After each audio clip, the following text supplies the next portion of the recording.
Kakšen je namen akcije Droga ubija? Torej, v sklopu varnostnega sosveta na mestni občini Maribor smo se na problematiko uporabe drog, kar precej pogovarjali, dogovarjali.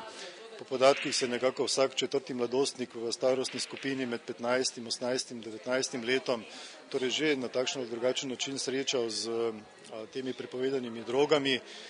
In naša želja je predvsem to mlade odvrniti od tega, da to poskusijo, kajti ne nazadnje gre za tisto najbolj občutljivo starostno skupino, kjer ljudje nekako oziroma mladostniki spoznavajo svet, življenje in so najbolj podvrženi torej raznim eksperimentom, poskušnjam in podobno. Namen tega je vsekakor, da bi jih v največji možni meri torej odvrnili od tega, da bi se s temi drogami srečali. Kakšno je sporočilo brezplačnega filma? Film zelo na realističen način prikazuje, kakšne posledice ima uporaba droge. Zgodbo mladega para si v tem filmu lahko ogledamo, ki zadeva zapelje že tako daleč, da si drugemu več ne zaupata, da je edina skrb v življenju ta, da dobita denar za drogo. In kaj vse to v prostitucijo, v kraju in kaj vse to za sabo prinese v tem filmu. Na zelo realističen način pokazano.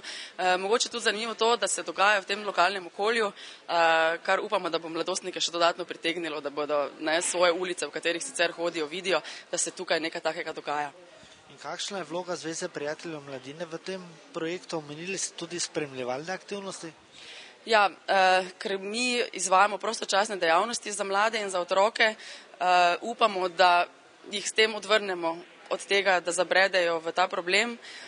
Zato tudi danes oziroma 28.4. pred Kolosejem bo gostoval naš leteči avtobus, ki je tesno povezan z programi za mladostnike.